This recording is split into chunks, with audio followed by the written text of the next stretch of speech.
കുമ്പിടുന്നേ. യേശുവേ നിൻ പാദം കുമ്പിടുന്നേ. യേശുവേ നിൻ പാദം കുമ്പിടുന്നേ. കർത്താവിന്റെ പരിശുദ്ധ നാമത്തിന് മഹത്വം ഉണ്ടാകുമാറാകട്ടെ. വലിയവനായ ദൈവമേ, സ്വർഗസ്ഥ പിതാവേ, ഞങ്ങൾ ഇന്ന് കർത്താവിന്റെ സന്നിധിയിൽ വായിച്ച സങ്കീർത്തനത്തിനായി സ്തോത്രം. കർത്താവെ, ദൈവത്തിന്റെ വചനത്തിൽ നിന്ന് ഞങ്ങൾക്ക് അതിന്റെ പൊരുള് ഗ്രഹിപ്പിച്ച് തരുമാറാകണം. സ്വർഗം വലിയ പ്രവർത്തിക്കണം, സഭയെ അനുഗ്രഹിക്കണം. യേശുവിന്റെ നാമത്തിൽ കർത്താവിന്റെ തിരുനാമത്തിൽ എല്ലാവർക്കും, ഈ ആരാധനയിൽ സംബന്ധിക്കുന്ന എല്ലാവർക്കും തന്നെ ക്രിസ്തുയേശുവിന്റെ ധന്യമായ നാമത്തിൽ സ്നേഹവന്ദനത്തെ അറിയിക്കുകയാണ്. കഴിഞ്ഞ ഒരാഴ്ചവട്ടക്കാലം നമ്മെ വിട്ട് കടന്നുപോയി. വീണ്ടും നമ്മൾ ആരാധനയ്ക്ക് വേണ്ടി കടന്നു വന്നിരിക്കുകയാണ്. ദൈവത്തിൻ്റെ വചനപ്രകാരം നമുക്ക് സ്ഥിരമായ ഒരാരാധന ഒരിക്കലും സങ്കീർത്തനത്തിൽ നമ്മൾ വായിക്കുന്നത് പ്രകാരമാണ്. ഞാൻ യഹോവയോട് ഒരു കാര്യം അപേക്ഷിച്ചു, അത് തന്നെ ഞാൻ ആഗ്രഹിക്കുന്നു. ഒന്ന്, യഹോവയുടെ മനോഹരത്വം കാണണം. രണ്ട്, അവൻ്റെ ആലയത്തിൽ എന്നേക്കും പാർക്കണം. ദൈവം മുമ്പാകെ കർത്താവിൻ്റെ മുഖം കണ്ടുകൊണ്ട് എന്നും ആരാധിക്കാൻ കഴിയണം എന്നുള്ളത് ഒരു ഭക്തന്റെ ആഗ്രഹമാണ്. അതുകൊണ്ട് നമ്മൾ പത്രോസിന്റെ ലേഖനത്തിൽ വായിക്കുന്നത് പ്രകാരമാണ്, ആത്മീക യാഗം കഴിപ്പാൻ തക്ക പുരോഹിത വർഗമാകേണ്ടത് നിങ്ങൾ പണിയപ്പെടുന്നു. നിങ്ങളെ പണിതുകൊണ്ടിരിക്കുകയാണ്. എന്തിനു വേണ്ടിയിട്ട്? യഥാർത്ഥത്തിലുള്ള ആരാധനയ്ക്ക് വേണ്ടി, ആത്മീക യാഗം കഴിക്കാൻ വേണ്ടിയിട്ട് നിങ്ങളെ പാകപ്പെടുത്തിക്കൊണ്ടിരിക്കുകയാണ്. ദർശനത്തിൽ അപ്പോസ്തലനായ യോഹന്നാൻ സ്വർഗീയ ദർശനം കാണുകയാണ്. സ്വർഗത്തിലെ വിശുദ്ധ മന്ദിരത്തില് അവിടെ വലിയൊരു കൂട്ടം ജനം, വലിയൊരു കൂട്ടം ദൈവഭക്തന്മാര്, അവര് രാപ്പകൽ ദൈവത്തെ ആരാധിച്ചുകൊണ്ടിരിക്കുക. അപ്പോ അവര് ഭൂമിയിൽ വെച്ച് തന്നെ ആരാധന എങ്ങനെ ആയിരിക്കണം, എങ്ങനെ ആരാധിക്കണം എന്നുള്ളത് ദൈവത്തിൻ്റെ ആത്മാവ് അവരെ പഠിപ്പിച്ച് വളർത്തി അവർ കുറ്റമറ്റ ആരാധന കഴിക്കാൻ തക്കവണ്ണം അവരെ പ്രാപ്തമാക്കി ആണ് കർത്താവിൻ്റെ മന്ദിരത്തിൽ കർത്താവ് കൊണ്ടുവന്നിരിക്കുന്നത്. അവിടെ നിന്നുകൊണ്ടാണ് നമ്മൾ സങ്കീർത്തനത്തിൽ വായിക്കുന്നത്, എന്താ? നാം കേട്ടതുപോലെ തന്നെ യഹോവയുടെ ആലയത്തിൽ കണ്ടിരിക്കുന്നു. ഭൂമിയിൽ വെച്ച് എങ്ങനെ കർത്താവിൻ്റെ ആലയത്തെക്കുറിച്ച് കേട്ടോ, എങ്ങനെ സ്വർഗീയ ദർശനങ്ങൾ ഉണ്ടായോ, അതുപോലെ തന്നെ ഞാൻ ദൈവത്തിൻ്റെ മന്ദിരത്തിൽ കാണുന്നു. അപ്പോൾ നമ്മൾ ഇതെല്ലാം ഓർത്തുകൊണ്ട് ഇന്ന് നമ്മൾ ദൈവത്തിൻ്റെ വചനത്തിൽ നിന്ന് ഗ്രഹിക്കുന്നതെല്ലാം നമ്മുടെ ഓർമ്മയിൽ വെച്ചുകൊണ്ട് ദൈവത്തെ ആരാധിക്കുന്ന ഒരു ദിവസമുണ്ട്. കർത്താവിനോട് കൂടെ കർത്താവിൻ്റെ തിരുമുഖം കണ്ട്, അതാണ് നമ്മുടെ ആഗ്രഹവും. അപ്പോൾ അതുകൊണ്ട് നമ്മൾ നമ്മുടെ ആരാധന കുറ്റമറ്റതെന്ന് പറയണ്ട. ആരാധന കുറ്റമറ്റതായാൽ നമ്മുടെ ഓട്ടം തീർന്നു, നമ്മൾ വളർച്ചാപൂർത്തീകരണം പ്രാപിച്ചു. അത് ദൈവം ഉദ്ദേശിക്കുന്ന ഒരു നിലയുണ്ട്.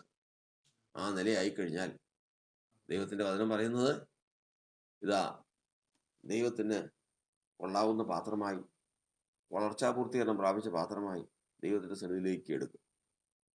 കർത്താവിൻ്റെ ആത്മാവ് നമ്മെ സഹായിക്കുമാറാകട്ടെ. നമ്മളിന്ന് വായിച്ച സങ്കീർത്തനം 94 സങ്കീർത്തനമാണ്. 94 സങ്കീർത്തനം നമ്മൾ വായിക്കാതെ തന്നെ കേൾക്കുമ്പോൾ തന്നെ നമുക്കറിയാം. ഏറ്റവും ആദ്യത്തെ വാക്യം, പ്രതികാരത്തിൻ്റെ ദൈവമേ പ്രകാശിക്കണമേ. പ്രതികാരത്തിൻ്റെ ദൈവം പ്രകാശിക്കണം. അപ്പോൾ ദൈവം, മനുഷ്യൻ, ദോഷം ചെയ്യുന്നവർ എന്നിങ്ങനെ 3 ഭാഗങ്ങൾ, ദൈവവും ദൈവത്തിൻ്റെ ഭക്തനും ദൈവത്തിൻ്റെ ഭക്തനെതിരെ പ്രവർത്തിക്കുന്നവരും. ഈ 3 ഭാഗം നമ്മളുടെ മനസ്സിൽ വേണം. 1 ദൈവം, 2 ദൈവത്തിൻ്റെ ഭക്തൻ, 3 ആ ഭക്തനെ ഉപദ്രവിക്കുന്നവർ.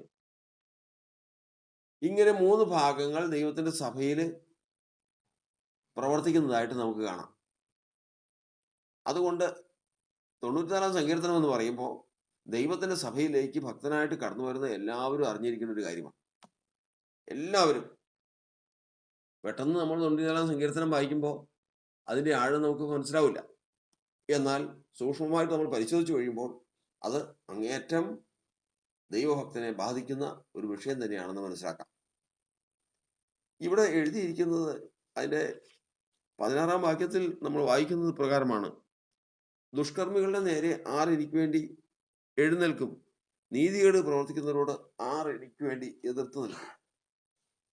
അപ്പൊ ദുഷ്കർമ്മികൾ, നീതികേട് പ്രവർത്തിക്കുന്നവര്, പിന്നെ തുറന്നുണ്ട് കാരണം കൂടാതെ പ്രവർത്തിക്കുന്നവർ ധാരാളം, ഒരു വലിയൊരു കൂട്ടം ജനം വിശ്വാസത്തിലേക്ക് വരുന്ന ഒരു ഭക്തനെതിരെ എഴുന്നേൽക്കും.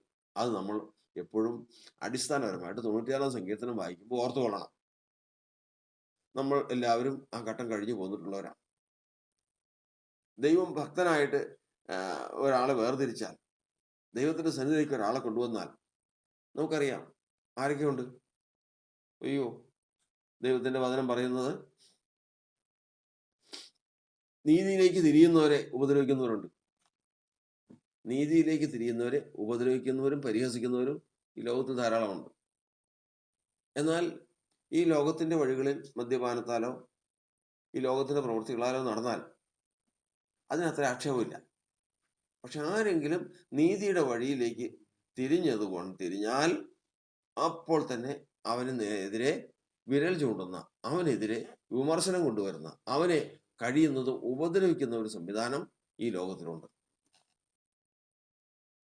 അവിടെയാണ് കർത്താവിന്റെ വചനം പറയുന്നത്, ഇത് ആർക്ക് എതിരെയാ എന്ന് പലർക്കും ചിന്തയുണ്ട്. ഈ കാര്യം പ്രസംഗിക്കുമ്പോഴും പറയുമ്പോഴും ഞാൻ വന്നിട്ട് പ്രശ്നമൊന്നുമില്ലല്ലോ, ഞാൻ വന്നിട്ട് അത്ര വലിയ പ്രശ്നങ്ങളൊന്നും ഉണ്ടായില്ലല്ലോ, അല്ലെങ്കിൽ എനിക്ക് അങ്ങനെയുള്ള വിഷയങ്ങളൊന്നും ഇല്ലല്ലോ എന്ന് ചിന്തിക്കും. അങ്ങനെയല്ല. ഇല്ലാത്തതിന്റെ കാരണം വചനം പറയുന്നത് എബ്രായ ലേഖനം 10-ാം അധ്യായത്തിൽ വായിക്കുന്ന പ്രകാരമാണ്. നിങ്ങൾക്ക് പ്രകാശനം ലഭിച്ച ശേഷം നിങ്ങൾ നിന്ദകളാലും പീഡകളാലും കൂത്തുകാഴ്ചയായി ഭവിച്ചും ആ വക അനുഭവിക്കുന്നവർക്ക് കൂട്ടാളിയായി തീർന്നും. അവ പ്രകാശനം ലഭിക്കണം. ഈ വിശ്വാസത്തിൽ വന്നിരിക്കുന്ന വലിയൊരു വിഭാഗം പ്രകാശനം ലഭിച്ചവരല്ല. കൊലോസ്യ ലേഖനം 1-ാം അധ്യായത്തിന്റെ 6-ാം വാക്യത്തിൽ നിങ്ങൾ ദൈവകൃപയെ യഥാർത്ഥമായി കേട്ടറിഞ്ഞ നാൾ മുതൽ ഈ സർവ്വലോകത്തിൽ എന്ന പോലെ നിങ്ങളുടെ ഇടയിലും ഫലം കായ്ച്ചു വരുന്നു. അതാണ് ദൈവത്തിന്റെ ഭക്തന്റെ പ്രത്യേകത. അവൻ സത്യം അറിഞ്ഞു, അവന്റെ കണ്ണുകൾ പ്രകാശിച്ചു. ഇത് രണ്ടും ആയിക്കഴിഞ്ഞാൽ, ഈ രണ്ട് ഘട്ടം കഴിഞ്ഞാൽ, ഒരു മനുഷ്യൻ സത്യം അറിഞ്ഞ് അവന്റെ കണ്ണുകൾ പ്രകാശിച്ചാൽ അപ്പോഴുള്ളതാണ് യഥാർത്ഥത്തിൽ ഈ ലോകം അവനെ ദൃഷ്ടി വയ്ക്കുന്നത്. ഇവൻ ഇത്രയും കാലം ഇതിനോട് കൂടെ നടന്ന്, ഈ ലോകത്തോട് കൂടെ നടന്നതിന് ശേഷം അവൻ ഇപ്പൊ മാറി നടക്കുകയാണ്, നീതിയുടെ വഴിയിലേക്ക് തിരിഞ്ഞു നടക്കുകയാണ്. അപ്പോൾ ഈ 3 കാര്യങ്ങൾ നമ്മൾ ചിന്തിച്ചു വേണം.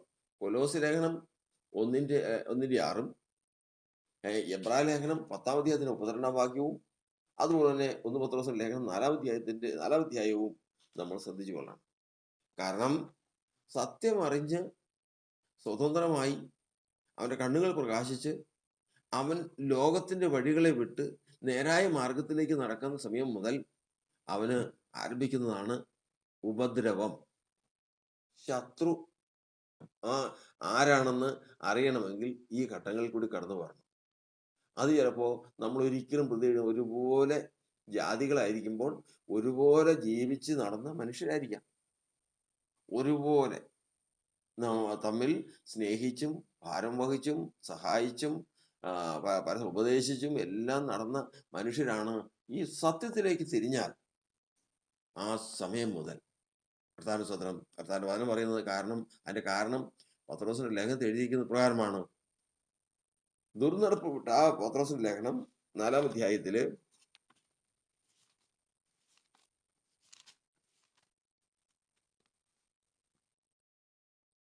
ആ കാമാർത്തികളിലും മോഹങ്ങളിലും വീഞ്ഞുകുടിയിലും വെറിക്കൂത്തുകളിലും മദ്യപാനത്തിലും ധർമ്മവിരുദ്ധമായ വിഗ്രഹാരാധനയിലും നടന്ന് ജാതികളുടെ ഇഷ്ടം പ്രവർത്തിച്ചുകൊണ്ട് കാലം പോക്കിയത് മതി. ഇത്രയും കാര്യങ്ങൾ എഴുതിയിട്ടുണ്ട്. ഈ ലോകത്ത് ജീവിച്ചുകൊണ്ടിരുന്നപ്പോൾ ഇങ്ങനെയൊക്കെ നടന്നതാ. എന്നാൽ ദുർനടപ്പിന്റെ അതേ കവിച്ചിലിൽ നിങ്ങൾ അവരോട് ചേർന്ന് നടക്കാതിരിക്കുന്നത് അപൂർവം എന്ന് വെച്ച് അവർ ദുഷിക്കുന്നു. ദൂഷണം അവർ ആരംഭിക്കുക. അവർ ദൂഷണം ആരംഭിക്കുക. അപ്പോൾ നമ്മൾ ചിന്തിക്കേണ്ടത്, ഒന്നാമത്തെ സത്യം അറിയണം. സത്യം അറിയുകയും സത്യം നിങ്ങൾ സ്വതന്ത്രമാക്കുകയും ചെയ്യും. രണ്ടാമത്തത് പ്രകാശനം ലഭിക്കണം. സത്യത്തിന്റെ പ്രകാശനം ലഭിച്ചു കഴിഞ്ഞാൽ നിങ്ങൾക്ക് നിന്ദയും പീഡയും കൂത്തുകാഴ്ചയും ഉണ്ടാകും. നിങ്ങൾ ഉപദ്രവിക്കും. അതിന്റെ കാരണം നമ്മൾ വായിച്ചത്, നിങ്ങൾ ലോകത്തിന്റെ വഴി വിട്ട് നീതിയുടെ വഴിയിലേക്ക് തിരിയുന്നത് കൊണ്ടാണ്. അപ്പൊ അത് ദൈവത്തിന്റെ മക്കളുടെ അവകാശമാണ്. ഈ ശത്രുക്കളുടെ ഉപദ്രവമെന്ന് നമ്മൾ ആദ്യം ഗ്രഹിച്ചു കൊള്ളണം. അപ്പൊ ഇങ്ങനെ വരുമ്പോൾ ഒന്നാമത്തെ ഘട്ടം കഴിഞ്ഞു. വീണ്ടും നമ്മൾ 66-ാം സങ്കീർത്തനത്തിൽ വായിക്കുന്നത് പ്രകാരമാണ്. എന്താണ്? നീ മനുഷ്യരെ ഞങ്ങളുടെ തലമേൽ കയറി ഓടിക്കുമാറാക്കി. ഇനി ഇതെല്ലാം കഴിഞ്ഞ് വിശ്വാസത്തിൽ വന്ന് സഭയിൽ വന്ന് നല്ലൊരു നിലയിൽ അങ്ങോട്ട് ഉത്സാഹിച്ച് കയറി വരുമ്പോഴത്തേക്കും ഏതെങ്കിലും ഒരുത്തിന് എഴുന്നേൽക്കും. പുറത്തുനിന്നല്ല, മറ്റതൊക്കെ പുറത്തുനിന്നായിരുന്നു. ഇപ്പൊ ഇത്രയും കാലം നമ്മളിപ്പോ വായിച്ചതൊക്കെ പുറത്തുനിന്നാ, സഭയിൽ നിന്നല്ല. സത്യം പറഞ്ഞതിന് ശേഷം പണ്ട് കൂടി നടന്നവര്, പണ്ടുള്ള മനുഷ്യര്, ലോക മനുഷ്യര്, അവരെല്ലാവരും ചെയ്ത പ്രവൃത്തിയാണ് നമ്മൾ ഇത്രയും നേരം കേട്ടത്. ഇതല്ല, ഇതിന്റെ അകത്തുള്ളവരാ. 66-ാം സങ്കീർത്തനത്തിൽ വായിക്കുന്നത്, നീ മനുഷ്യരെ ഞങ്ങളുടെ തലമേൽ കയറി ഓടിക്കുമാറാക്കി. ഈ മനുഷ്യർ തലേ കയറുന്ന എങ്ങനെയാ? ഉണ്ട്. ഞാൻ എൻ്റെ കണ്ണുകൊണ്ട് അനേക ദൃഷ്ടാന്തങ്ങൾ കണ്ടതാ. ഒരു സഹോദരി ഒരു ഭവനത്തിൽ നിന്ന് അവര് ഓരോ സാധനങ്ങൾ ആരാധനയ്ക്ക് പോകാറായി. എങ്ങനെ പോകാൻ ആയിട്ട് അവര് ആകെ അസ്വസ്ഥമായിട്ട് നിൽക്കുക. എന്താണ്? നിന്ന് തിരിയുക. അപ്പൊ ഞാൻ ചോദിച്ചു, എന്താ നിങ്ങൾക്ക് പ്രശ്നം? എന്താ പോകാൻ ഒരു വല്ലായ്മ? ഇന്ന് അവരെന്ത് പ്രശ്നം ഉണ്ടാക്കുമെന്ന് എനിക്കറിയില്ല. അതെന്താ പ്രശ്നം? എന്താ? ഞാൻ അവിടെ ശുശ്രൂഷകൻ പറഞ്ഞു എന്നോട് LED ഒരു സ്ഥാനം വഹിക്കണമെന്ന് പറഞ്ഞു. ആ സ്ഥാനം കർത്താവിന്റെ ദാസൻ പറഞ്ഞത് കൊണ്ട് ഞാൻ ഏറ്റു. ഇന്ന് അതിനെ സംബന്ധിച്ച് എന്നെ ഉപദ്രവിക്കാവുന്ന സകല ഉപദ്രവങ്ങളും, എന്നെ ദുഷിക്കാവുന്ന സകല ദൂഷണവും ഇതാ ചെയ്തു കഴിഞ്ഞു. ഇന്ന് അവരെന്താ എനിക്കെതിരെ അവിടെ കൂടുന്നതെന്ന് യാതൊരു നിശ്ചയമില്ല.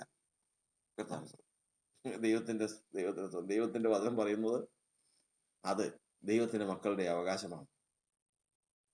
അകത്താ, പുറത്തുനിന്നല്ല. പുറത്തെ ഉപദ്രവം കഴിഞ്ഞു. നിന്ന പീഡ, കൂത്തുകാഴ്ച, ദൂഷണം മുതലായിട്ടുള്ള കാര്യങ്ങളെല്ലാം പുറത്തുനിന്ന് കയറി വന്നേ. അകത്തേക്ക് വന്നപ്പോഴാണ് വചനം പറയുന്നത്, ഒന്നാമത്തെ വരുന്നതാണ് തലമേൽ കയറുന്ന മനുഷ്യർ. ചില മനുഷ്യരെ സംബന്ധിച്ചിടത്തോളം എന്തു ചെയ്യും? ഇന്ന് ആ സഹോദരൻ, ഇന്ന് ആ സഹോദരി എന്തായിരിക്കും എനിക്കെതിരെ കൊണ്ടുവരുന്ന കാര്യം എന്നിങ്ങനെ ചിന്തിച്ച് തലയിലാണ്. പല സഹോദരങ്ങളും മറ്റുള്ളവരുടെ തലയിലാണ്. ദൈവത്തിന്റെ വചനം പറയുന്നത് സഹിച്ചു. കർത്താവിന്റെ വചനം പറയുന്നത്, ഇന്ന് ഞാൻ തീയിലും വെള്ളത്തിലും കൂടി കിടക്കേണ്ടി വന്നു. ഒടുവിൽ പറയാണ്, എങ്കിലും നീ എന്നെ സമൃദ്ധിയിലേക്ക് കൊണ്ടുപോകും. ഇതൊക്കെയാണെങ്കിൽ നീ എന്നെ സമൃദ്ധിയിലേക്ക് കൊണ്ടുപോകും. ദൈവം അത് കഴിഞ്ഞിട്ട് അതൊക്കെ കൊണ്ടുവരും. അപ്പോ ഇത്രയും കാര്യങ്ങൾ കഴിഞ്ഞു. ഇനി അടുത്ത വാക്യമാണ് തീമോഥെയോസിന്റെ ലേഖനത്തിൽ എഴുതിയിരിക്കുന്നത്, വഞ്ചിച്ചും വഞ്ചിക്കപ്പെട്ടും മേൽക്ക് മേലാവുന്ന ദോഷത്തിൽ മുതിർന്നു വരും. ഒരു മനുഷ്യൻ യഥാർത്ഥത്തിൽ ആരാണെന്ന് അറിയണമെങ്കിൽ അവൻ പീഡിപ്പിക്കപ്പെടണം, അല്ലെങ്കിൽ ഉപദ്രവിക്കപ്പെടണം. അവനെ ഒന്ന് തൊടണം, അവന്റെ ശരീരം വേദനിക്കണം. യഥാർത്ഥത്തിൽ അവൻ ആരാന്ന് അറിയണമെങ്കിൽ അപ്പോഴാണ്. അതുവരെയും അവൻ നീതിമാനാണ്, സ്തോത്രം പറയുന്നവനാണ്, സ്തുതി പറയുന്നവനാണ്, മറ്റുള്ളവരെ സഹായിക്കുന്നവനാണ്. അവനെ കുറിച്ച് ഇല്ലാത്തതില്ല. പക്ഷെ അവനെ ബാധിക്കുന്ന ഒരു വിഷയം വരണം. അത് ചിലപ്പോൾ സമ്പത്തായിരിക്കും, ഇല്ലേ അഭിമാനത്തിന്റെ വിഷയമായിരിക്കും. മിക്കവാറും മറ്റുള്ളവരുടെ മുമ്പിൽ ഒന്ന് താഴ്ച വരുന്ന വിഷയമായിരിക്കും. ഏതെങ്കിലും തരത്തിൽ അവൻ വഞ്ചനപ്പെടുന്ന ദിവസം വരും. തന്നെ വഞ്ചിച്ച്. ഒരു വിശ്വാസത്തിലേക്ക് വന്നപ്പോഴേ തന്നെ അദ്ദേഹത്തെ ഇത് വരുന്നവർ മുഴുവൻ സ്വർഗ്ഗത്തിൽ പോകാനുള്ളവർ എന്നുള്ളതല്ലേ ചിന്തിക്കുന്നത്. എല്ലാവരും കൂടി അവനെ പറ്റിച്ച്, അവനെ വഞ്ചിച്ച്, അവന്റെ കയ്യിലുണ്ടായിരുന്ന പണം മുഴുവനും കവർന്നെടുത്ത്. ഇത് അവന്റെ ജീവിതത്തിൽ ഏറ്റവും വലിയ ദുഃഖമായി. ദൈവത്തിന്റെ വചനം പറയുന്നത് എന്തിനെന്നറിയാവോ? എന്തിന്? വഞ്ചിക്കപ്പെട്ടും വഞ്ചിച്ചും. ഇത് ഇങ്ങനെ വരുമ്പോഴത്തേക്കും കുറച്ചങ്ങോട്ട് കഴിയുമ്പോഴത്തേക്കും ഇവൻ അറുത്ത കൈക്ക് ഉപ്പിടാൻ ഒരുങ്ങാത്ത ഒരു വല്ലാത്തൊരു മനുഷ്യനായിട്ട് അവൻ വളരും. ചോദിച്ചാൽ പോലും ഭദ്ര കൊടുക്കില്ല. ആരെങ്കിലും കിടന്ന് മരിക്കുന്നത് കണ്ട അവന്റെ കൈ നീട്ടില്ല. കാരണം അവൻ അനുഭവിച്ചതാ. അവന്റെ ജീവിതം കൊണ്ട് അവൻ അനുഭവിച്ചതാ. കാരണം ഞാൻ കഴിഞ്ഞ ദിവസം ഞാനും റോയിയും കൂടെ യാത്ര ചെയ്ത് പോവുക, ട്രെയിനിൽ യാത്ര ചെയ്ത് പോവുക. എതിർവശത്ത് ഒരു സ്ത്രീ വന്നിരുന്നു. ആ സ്ത്രീ എനിക്കറിയാം വിശ്വാസിയാണെന്ന് എനിക്കറിയാം. അവിടെ എത്തുന്നത് വരെയും ഞങ്ങൾ അനേക സമയങ്ങൾ കൂടെ അവിടെ ഉണ്ടായിരുന്നു. എന്നാൽ അവരോട് ഒന്ന് നല്ല മുഖം കാണിക്കുകയോ ഒന്ന് ചിരിക്കുകയോ അവരോട് ഒരു പ്രൈസ് ദി ലോർഡ് എന്ന് പറയുകയോ ഒന്നും ചെയ്തില്ല. എൻ്റെ മനസാക്ഷിക്ക് വേദനയുണ്ട്. അവിടെ എന്നപ്പോൾ എൻ്റെ ജീവിതം എന്നെ പഠിപ്പിച്ചത് അതാ. എൻ്റെ ജീവിതം ഞാനിങ്ങനെ മനസ്സുകൊണ്ട് ചിന്തിക്കുക, ഞാനിപ്പോൾ അവരോട് എന്ത് സംസാരിച്ച് എത്ര നല്ലൊരു മാനസികാവസ്ഥയിലും ആത്മീയാവസ്ഥയിലും ഞാൻ ആയിരിക്കേണ്ടതാ. പക്ഷേ ജീവിതം പഠിപ്പിച്ചത്, കാരണം ഈ അവസ്ഥയിൽ ഈ നിലയിൽ വേദവസവും വിശ്വാസവും ഒക്കെ പ്രാഥമിക അടയാളങ്ങളുണ്ടല്ലോ. ആഭരണമില്ലായ്മ, ക്ലീൻ ഷേവ്, വെള്ള വസ്ത്രം, അവരുടെ സംസാരത്തിൻ്റെ ശൈലി, ഇങ്ങനെയൊക്കെയുള്ള അടയാളങ്ങളോട് കൂടി നടക്കുന്നവരെ കാണുമ്പോൾ യഥാർത്ഥത്തിൽ ചിന്തയാണ്, ഭയമാണ്. എന്താണ് ഇതിൽ നിന്ന് ഞാൻ അനുഭവിക്കാനിരിക്കേണ്ടത് എന്നുള്ളൊരു ചിന്തയാണ്. ഞാൻ മിണ്ടിയില്ല. അവിടെ ചെന്ന് നിന്ന് ഞങ്ങൾ ട്രെയിൻ ഇറങ്ങിച്ചെന്ന് ബസ് സ്റ്റാൻഡിൽ ചെന്ന് കഴിഞ്ഞപ്പോൾ ഇവർ തന്നെ സന്ദർഭവശാൽ അവിടെ ഞങ്ങൾ നിൽക്കുന്നതിൻ്റെ അപ്പുറത്ത് വന്നു. എൻ്റെ മനസാക്ഷി വളരെ വിഷമിക്കാനിടയായി തീർന്നു. കാരണം അധർമ്മ നിമിത്തം അനേകരുടെ സ്നേഹം തണുത്തു പോകും. അധർമ്മം പെരുകുന്നതുകൊണ്ട് ഇതിൻ്റെ അകത്ത് അധർമ്മം പെരുകും, അധർമ്മികൾ പെരുകും. അധർമ്മികൾ പെരുകുമ്പോൾ സ്നേഹം തണുത്തു പോകും. അപ്പൊ അതിൻ്റെ അർത്ഥം എൻ്റെ ഹൃദയം തഴമ്പ് വന്നിരിക്കുന്നു. ഞാൻ കർത്താവിന്റെ സന്നിധിയിൽ തെറ്റുകാരനാണ്. പാടില്ല. കാരണം വചനം പറയുന്നത് ഉപദ്രവമേറ്റിട്ട് ഞാൻ അനുഗ്രഹിക്കുന്നു. എന്തെല്ലാം നിന്ദകൾ വന്ന് തന്നെ ശകാരിച്ചിട്ട് പകരം ശകാരിക്കാതെ, താൻ കഷ്ടം അനുഭവിച്ചിട്ട് ഭീഷണം പറയാതെ, ഒരു കവിളത്തടിക്കുന്നതിന് മറിച്ച കവിളും കാണിച്ചു കൊടുത്ത്, സ്നേഹമല്ലാതെ മറ്റൊന്നും പുറപ്പെടാത്ത ഒരു ഹൃദയമായി തീരാൻ എന്ത് ചെയ്യണം? ഞാൻ സംശയമില്ലാതെ കർത്താവ് സൈഡ് സമ്മതിച്ചു, കർത്താവെ പരാജിതനാണ് ഞാൻ, പരാജിതനാണ്. കാരണം എൻ്റെ ജീവിതത്തിൽ വന്നിട്ടുള്ള സകല കാര്യങ്ങളും എൻ്റെ ഓർമ്മയിലുണ്ട്. ഓരോരുത്തരുടെയും പ്രവർത്തനങ്ങളും വാക്കുകളും എല്ലാം എൻ്റെ ഓർമ്മയിലുണ്ട്. അതുകൊണ്ട് എനിക്ക് സ്നേഹത്തോടെ പ്രതികരിക്കാൻ സാധിക്കുന്നില്ല. ഒരു മനുഷ്യനോട് കഴിയുന്നെങ്കിൽ അവിടെ നിന്ന് എല്ലാറ്റിൽ നിന്നും ഒറ്റപ്പെട്ട് എവിടെയെങ്കിലും പുറത്തേക്ക് മനുഷ്യരില്ലാത്ത സ്ഥലത്തേക്ക് നോക്കിയിരിക്കാൻ ഞാൻ ആഗ്രഹിക്കുന്നു എന്ന് ഞാൻ എന്നെക്കുറിച്ച് പഠിച്ചു. വചനം പറയുന്ന അങ്ങനെയല്ലല്ലോ. ഞാൻ എന്നെ തന്നെ ഒന്ന് വിധിച്ചു, കർത്താവേ, വചനം പറയുന്ന അങ്ങനെയല്ല. തണുക്കരുത്, സ്നേഹം തണുക്കരുത്. കാരണം ക്രിസ്തുവിന്റെ സ്നേഹം ഈ ഭൂമിയിൽ നിന്ന് ഇല്ലാതാക്കാൻ ശത്രു ഈ ലോകത്തിൽ ചെയ്യുന്ന പ്രവൃത്തികളുടെ ആഴം മനസ്സിലാക്കിയിട്ട് വേണം ഇങ്ങനെയുള്ള അവസ്ഥയെ നേരിടുക. കർത്താവിന് മുമ്പ് നമ്മൾ ഇവിടെ പറഞ്ഞിരിക്കുന്നത്, ഇന്ന് ദൈവസഭയിൽ തന്നെ മനുഷ്യരുടെ അവസ്ഥ എന്ന് പറയുന്നത് പരസ്പരം ഒരാളുടെ ദുഃഖം മറ്റൊരാൾ കാണാതെ, ഒരാളുടെ പ്രശ്നം മറ്റൊരാൾ ബാധിക്കാതെ, ഒരാൾ എങ്ങനെ ഇരിക്കുന്നുവെന്ന് അറിയാതെ തൊട്ടടുത്തിരിക്കുന്നവൻ, നമ്മൾ പട്ടണത്തിലൊക്കെ ചെന്നാൽ അറിയാം, ഒരു വീട്ടിൽ ഒരു ക്വാർട്ടേഴ്സിൽ മരണം നടന്നാൽ പട്ടണത്തിലൊക്കെ ചെന്ന് കഴിഞ്ഞാൽ മരണം നടന്ന് അതിൻ്റെ ഫ്യൂണറൽ ശുശ്രൂഷ നടന്നുകൊണ്ടിരിക്കുമ്പോൾ തൊട്ടപ്പുറത്ത് അവിടെ ഡാൻസും ആർപ്പും അതിൻ്റെ സ്വരങ്ങളും ഒക്കെ അപ്പുറത്ത് കേൾക്കാം. കാരണം അത് ബാധിക്കുന്നില്ല.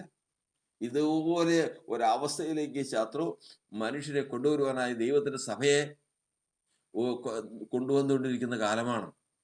അതുകൊണ്ട് ഇത് നമ്മൾ ഇന്ന് ഏറ്റവും കർശനമായിട്ട് നമ്മൾ അറിഞ്ഞ് അതിന് എതിരെ മറ്റുള്ളവരോടല്ല നമ്മോട് തന്നെ ഒന്ന് പോരാടണം. നമ്മോട് തന്നെ. എൻ്റെ കർത്താവെ, എൻ്റെ സ്നേഹം തണുത്തു പോകരുത്. ഞാൻ എന്നെ തന്നെ വിധിച്ച് തന്നെയാണ് പറയുന്നത്.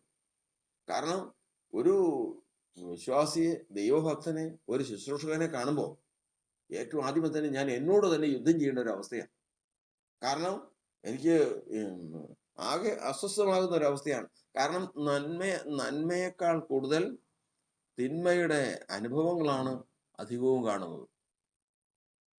എന്നാൽ അത് ശത്രുവിന്റെ പ്രവൃത്തിയാണെന്ന് മനസ്സിലാക്കിക്കൊണ്ട്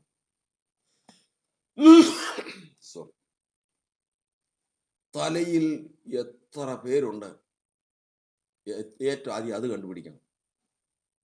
നീ അവരെ മനുഷ്യരെ തലമേൽ കയറി ഓടിക്കുമാറാക്കി. എൻ്റെ തലയിൽ എത്ര പേരുണ്ട്, എൻ്റെ തലയിൽ കയറിയിരിക്കുന്ന എത്ര പേരുണ്ട്? സാരമില്ല, സാരമില്ല. എൻ്റെ തലയിൽ കയറാനായിട്ട് ദൈവം സമ്മതിച്ചിട്ടാ. നീ അവൻ്റെ തലയിൽ പോയി കയറിക്കൊള്ളാൻ ദൈവം സമ്മതിച്ചിട്ടാ. എന്തിനാണെന്നറിയാമോ? എങ്കിലും നീ എന്നെ സമൃദ്ധിയിലേക്ക് കൊണ്ടുവന്നു. ഒരു സമൃദ്ധിയുടെ നാള് കണ്ടുകൊണ്ടാ തലയിൽ കയറാൻ അനുവദിച്ചത്. തലയിൽ കയറിയിരിക്കുന്നവനോട് പ്രതികാരം ചോദിച്ചു കഴിഞ്ഞാൽ ദൈവം സമ്മതിക്കോ? സമ്മതിക്കില്ല. അതങ്ങ് വിട്ടുകളയാം. ദുഷ്പ്രവർത്തിക്കാരെന്ന് ദുഷിച്ചാൽ ദൈവത്തിന്റെ വചനം പറയുന്നത്, ദുഷ്പ്രവർത്തിക്കാരെന്ന് ദുഷിക്കുന്തോറും നിങ്ങളുടെ നല്ല പ്രവൃത്തികളെ കണ്ടിട്ട് സന്ദർശന ദിവസത്തിൽ നിന്ന് അവർ ദൈവത്തെ മഹത്വപ്പെടുത്തും. ഒരാൾ എന്നെ ഉപദ്രവിച്ചു കഴിഞ്ഞ് എല്ലാ ഉപദ്രവം ചെയ്യുമ്പോഴും ഞാൻ അവർക്ക് വേണ്ടി നന്മ ചെയ്യുമ്പോൾ ഇന്നും അതിന് പുകഴ്ച ഉണ്ടാവില്ല. എന്നാൽ സന്ദർശന ദിവസമുണ്ട്, ന്യായവിധിയുടെ ദിവസം. ആ ദിവസത്തിങ്കൽ അവരുടെ വായ കൊണ്ട് പറയും, ഇവൻ നീതിമാനായിരുന്നു. അവൻ പറയും, ഇവൻ നീതിമാനായിരുന്നു. ഈ തെറ്റുകാർ ഞങ്ങൾ തന്നെയാണെന്ന് അവരുടെ ജാതികൾ പറയും. കർത്താവിന് സ്തോത്രം. ഇങ്ങനെ വരുന്ന ഒരു സമയമാണ്. അതായത് ആരൊക്കെയാണ്? സത്യം അറിഞ്ഞു, കണ്ണുകൾ പ്രകാശിച്ചു, എതിരാളികൾ വന്നു. ജാതികളുടെ ഇടയിൽ നിന്നാ. ഒന്നും മിണ്ടിയില്ല, എല്ലാം സഹിച്ചു. കൂട്ടായ്മയിലേക്ക് പ്രവേശിച്ചു. കൂട്ടായ്മയിൽ വന്നു. കൂട്ടായ്മയിൽ നിന്ന് തലമേൽ കയറി ഒടുമാറാക്കി, വഞ്ചിക്കപ്പെട്ടു, ഉപദ്രവിക്കപ്പെട്ടു, സകല വിധത്തിലും ഒറ്റപ്പെട്ടു. അപ്പോഴും അതിനെയും അതിജീവിച്ച് നിന്ന് സമയമായി. ഏതിൻ്റെ സമയം? ദൈവം ഒരു അവധി വെച്ചിട്ടുണ്ട്, ഒരു സമയം വെച്ചിട്ടുണ്ട്. പിതാവ് നിശ്ചയിച്ച അവധി എന്ന അവകാശി സകലത്തിന് യജമാനെങ്കിലും ശിശുവായിരിക്കുന്നിടത്തോളം ദാസനേക്കാൾ ഒട്ടും വിശേഷതയുള്ളവരല്ല എന്ന് കർത്താവിന്റെ വചനത്തിലുള്ളതുപോലെ ഒരു അവധി വെച്ചിട്ടാണ് കർത്താവ് ഇതൊക്കെ സംബന്ധിച്ചിരിക്കുന്നത്. നീ അവന്റെ തലയിൽ കയറിക്കൊള്ളാൻ പറഞ്ഞു കഴിഞ്ഞാൽ ജീവിതം മുഴുവൻ തലയിൽ കയറിയിരിക്കാന്ന് വിചാരിക്കണ്ട. അവനെ ദുഷിക്കാന്ന് പറഞ്ഞാൽ ജീവിതം മുഴുവൻ ദുഷിക്കാന്ന് വിചാരിക്കണ്ട. വഞ്ചിക്കാന്ന് പറഞ്ഞാൽ എന്നും വഞ്ചന നടക്കുമെന്ന് വിചാരിക്കണ്ട. കർത്താവ് സഹോദരൻ, അങ്ങനെ സഹിച്ച മനുഷ്യനാണ് പറയുന്നത്, കർത്താവേ, പ്രതികാരത്തിന്റെ ദൈവമേ, എഴുന്നേൽക്കണമേ. എന്താ കാരണം? ഞാൻ സത്യമറിഞ്ഞു, എൻ്റെ കണ്ണുകൾ പ്രകാശിച്ചു, നിന്നയും പീഡയും കൂത്തുകാഴ്ചയും എനിക്ക് വന്നു. ഞാൻ ആരോടൊന്നും പറയാൻ പോയില്ല. സഭയിലേക്ക് വന്നു. എൻ്റെ തലയിൽ അനേകർ കയറി. ഞാൻ തീരും വെള്ളത്തിനും കൂടി കിടക്കേണ്ടി വന്നു. ഞാൻ അനേകരുടെ പാട്ടായി തീർന്നു. അനേകരെന്നെ ദുഷിച്ചു. കർത്താവെ, ഞാൻ പ്രതികാരം ചോദിക്കാൻ പോയില്ല. ഞാനൊന്നും പറയാൻ പോയില്ല. കർത്താവെ, എന്നെ എത്ര പേര് വഞ്ചിച്ചു. ഞാൻ തിരിച്ചു വഞ്ചിക്കാൻ പോയില്ല.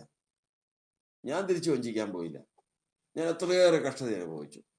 ഞാൻ ആരോടും ഭീഷണവും പറഞ്ഞില്ല, ഉപദ്രവവും പറഞ്ഞിട്ടില്ല. ഞാൻ എത്ര പേര് ശാപത്തിന്റെ വാക്ക് കൊണ്ടുവന്നു, പകരം ഞാൻ അനുഗ്രഹിക്കുക ചെയ്തേ. അങ്ങനെ കർത്താവിന് സ്തോത്രം. അങ്ങനെ വന്നപ്പോഴേക്കും അങ്ങനെയുള്ള ഒരുവനാണ് പറയുന്നത്, ഓവേ എഴുന്നേൽക്കണമേ, പ്രതികാരത്തിന്റെ ദൈവമേ പ്രകാശിക്കണം. ഇങ്ങനെയുള്ളവർക്ക് വേണ്ടിയിട്ടാണ് കർത്താവ് എഴുന്നേൽക്കുന്നത്. ഇങ്ങനെയുള്ളവർക്ക് വേണ്ടിയിട്ടാണ് കർത്താവ് പ്രതികാരം ചെയ്യുന്നത്. അവൻ നോക്കി അവൻ പ്രതികാരം ഒന്നും ചെയ്തില്ലല്ലോ. കാരണം വചനം പറയുന്നത് ദൈവത്തിന് ഏറ്റവും പ്രയാസമുള്ള കാര്യമാണ് ദൈവത്തിന്റെ സ്ഥാനം മനുഷ്യനെടുക്കുക. ദൈവത്തിന്റെ സ്ഥാനം മനുഷ്യനെടുക്കാൻ പാടില്ല. ഏതൊക്കെയാ ദൈവത്തിന്റെ സ്ഥാനം? ഏതൊക്കെയാ? പ്രതികാരം യഹോവയ്ക്കുള്ളത്, ന്യായവിധി ദൈവത്തിനുള്ളത്. ആരെയും ന്യായം വിധിക്കാൻ പാടില്ല. ദൈവ ഇഷ്ടം, പ്രവൃത്തിയുടെ ഇഷ്ടം ദൈവത്തിനുള്ളത്. ദൈവത്തിന് ഇഷ്ടമുണ്ടെങ്കിൽ ഇന്നത് സംഭവിക്കട്ടെ എന്നുള്ളതല്ലാതെ മറ്റൊന്നും ആഗ്രഹിക്കാനോ പ്രവർത്തിക്കാനോ ഇല്ല. അപ്പോ ഒരിക്കലും ഇത് എടുക്കുന്നവൻ, ഈ കാര്യങ്ങൾ എടുക്കുന്നവൻ, ഞാൻ ആരെങ്കിലും വിധിക്കുക, ഇന്നയാൾ ശരിയല്ല എന്ന് ഞാൻ വിധിക്കുമ്പോൾ ഞാൻ ദൈവമാവുക. ദൈവം ഏറ്റവും ദുഃഖിക്കുന്ന ഒരു കാര്യമാണ്. അതുകൊണ്ട് വചനം പറയുന്നത്, വിധിക്കുന്നവനെ നിനക്ക് പ്രതിവാദം പറയാനില്ല. വിധിക്കുന്ന നീ വിധിക്കുന്നുണ്ടെങ്കിൽ അത് തന്നെ നീ പ്രവർത്തിക്കും. വിധിക്കരുത്, അത് ദൈവത്തിനുള്ളതാണ്. പ്രതികാരം ചെയ്യരുത്, അത് ദൈവത്തിനുള്ളതാണ്. തന്നിഷ്ടം ചെയ്യരുത്, അത് ദൈവത്തിന് ഇഷ്ടം ചെയ്യുന്നവനാ നിത്യജീവനെ പ്രാപിക്കുന്നു. കർത്താവിന് സ്തോത്രം. ഇന്ന് ദൈവത്തിന്റെ സന്നിധിയിൽ നാം ഓർക്കുക, നാം കടന്നു പോകുന്ന വഴികൾ. ദുഃഖം മുഖത്ത് നോക്കിയാൽ അറിയാം എത്ര പേരുടെ കയ്യിൽ നിന്നും ഏതെല്ലാം ഉപദ്രവം നേരിട്ടിട്ടുണ്ടെന്നും ഒരു മനുഷ്യനെ നോക്കിയാൽ അറിയാം. കർത്താവിന് സ്തോത്രം. ദൈവത്തിന്റെ മക്കളുടെ മുഖത്ത് നോക്കിയാൽ അറിയാൻ പറ്റൂല. ദൈവത്തിന്റെ മക്കളുടെ ചരിത്രം പഠിക്കണം. നമ്മൾ ഹിറ്റ്ലറെ കുറിച്ച് കേട്ടിട്ടുണ്ട്. ഏറ്റവും നീചനായ ഒരു മനുഷ്യനാണ്. ആ മനുഷ്യന്റെ മുഖത്ത് നോക്കിയാൽ മതി, ആ മനുഷ്യൻ ബാല്യം മുതൽ അനുഭവിച്ച വേദനയാണെന്നാണ് ചരിത്രം പറയണത്. വളരെ മനുഷ്യരിൽ നിന്ന് തന്നെ വളരെ ഉപദ്രവം സഹിച്ചിട്ടുള്ളൊരു മനുഷ്യനാണ്. പക്ഷെ അതെല്ലാം പ്രതികാരമായിട്ട് വളർന്നു. അത് മുഖത്തുണ്ട്.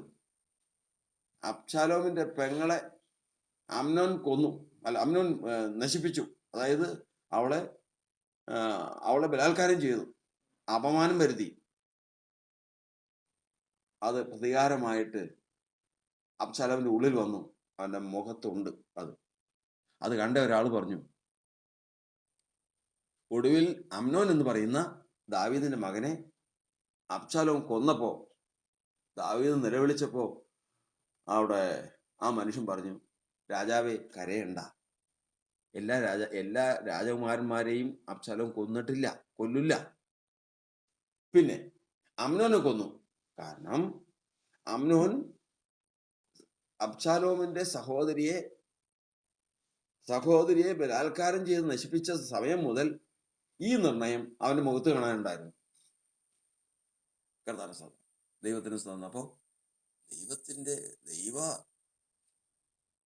ദൈവജനത്തിന്റെ മുഖത്ത് നോക്കിക്കഴിഞ്ഞാൽ അവർ അനുഭവിച്ച ഒരു ദോഷവും കാണാനുണ്ടാവില്ല. അതാ യോസേഫിന്റെ പ്രത്യേകത. യോസേഫിന്റെ മുഖത്തേക്ക് നോക്കിക്കഴിഞ്ഞാൽ അവൻ ചെറുപ്പത്തിൽ കോമളനായിരുന്നു, നല്ല ഭംഗിയുള്ളവനായിരുന്നു,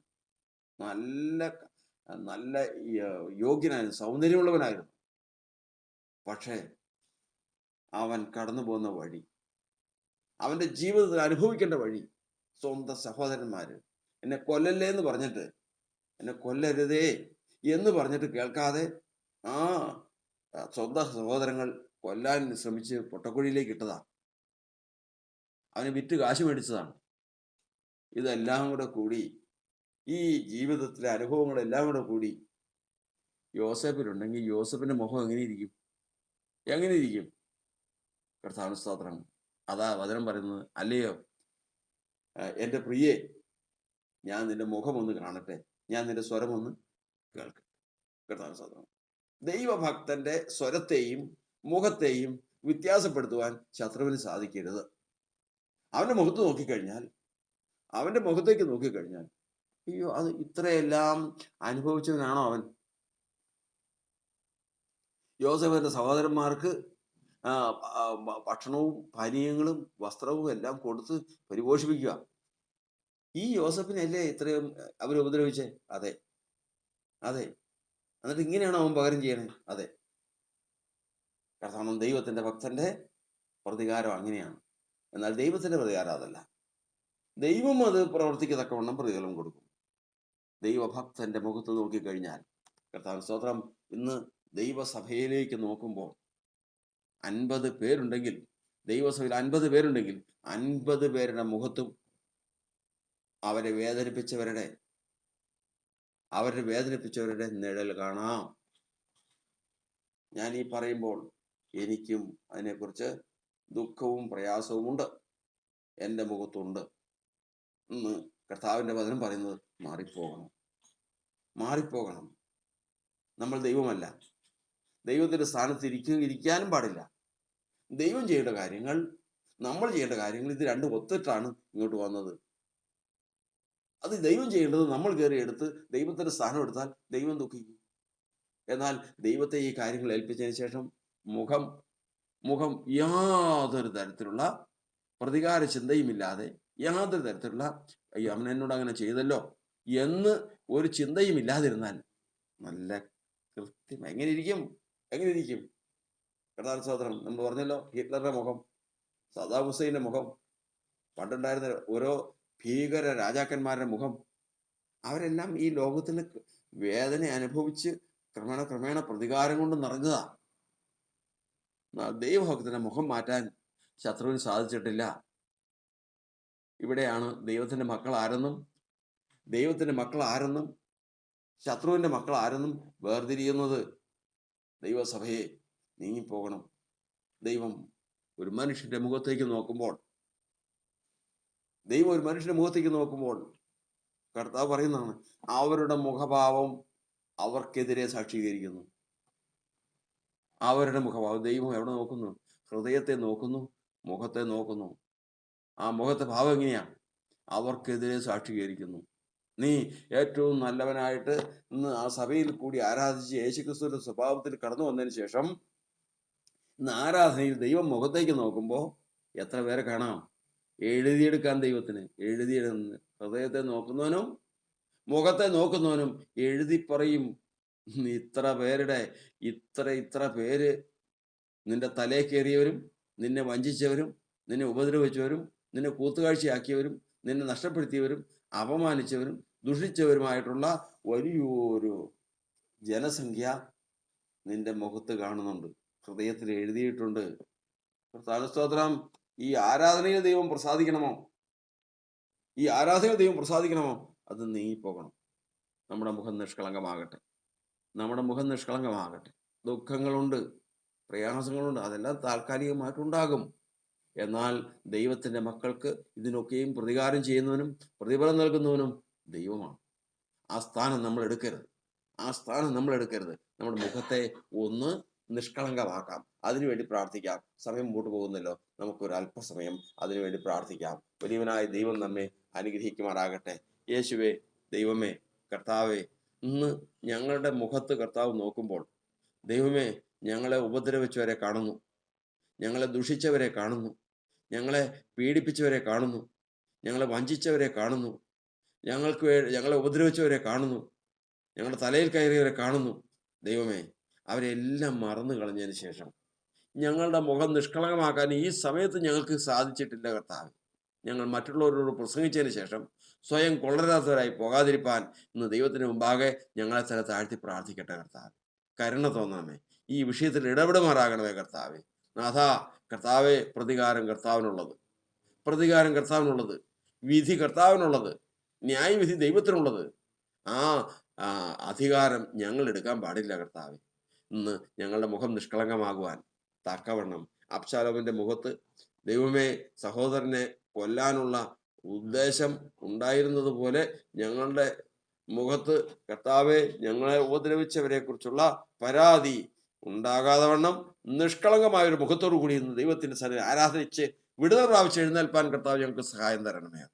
ഈ വിഷയത്തെ സമർപ്പിച്ച് പ്രാർത്ഥിക്കാം. പ്രാർത്ഥിക്കാം. പ്രാർത്ഥിക്കാം. Hallelujah, hallelujah, hallelujah, hallelujah. സ്തോത്രം.